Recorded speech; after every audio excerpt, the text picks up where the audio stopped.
असां नंगर पार्क तालके शहर दानो दांदल में मौजूद आहियूं, जिते त दानो दांदल में 6 काफ़िलनि जो अमन थी आहे। दानो दांदल जे हींअर मेन रोड इस्लाम कोट नंगर मेन रोड ते जेका असां निमाज़ थी रही आहे, हिते जी जेका इंतज़ामिया आहे नंगर दानो दांदल जो SHO आहे।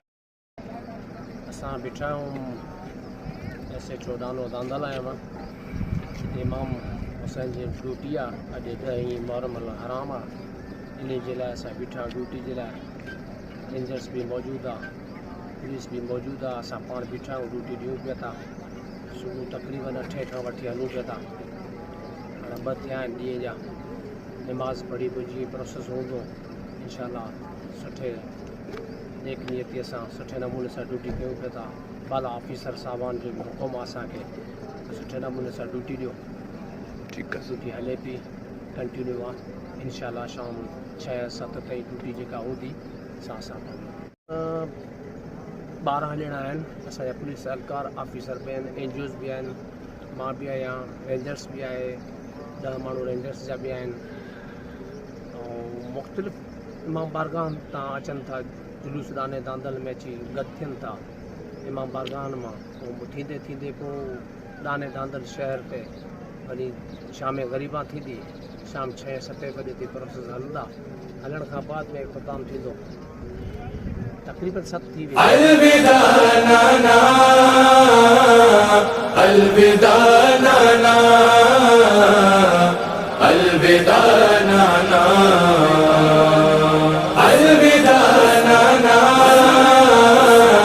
अलविदा नाना, अलविदा नाना। जो शहर छॾियूं था वञूं असां भेण बानाना, जो शहर छॾियूं था वञूं असां भेण बानाना।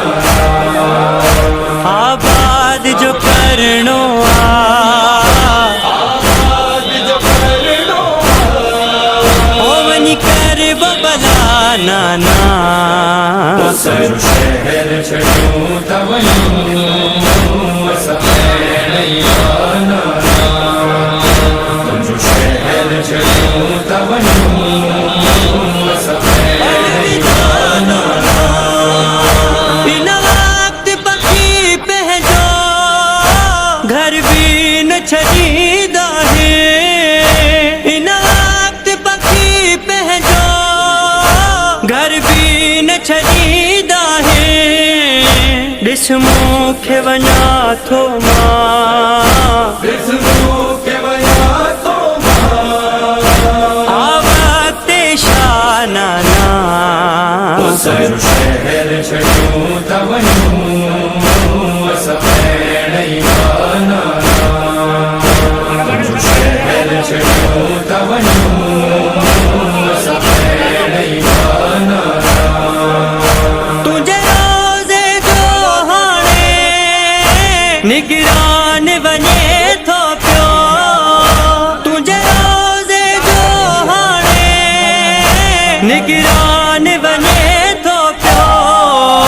बस तुंहिंजी मुजावर आ, बस तुंहिंजी मुजावर आ, ओ मुंहिंजी धीअ सुगरा नाना, जो शहर छॾियूं था वञूं असां भेण बानाना,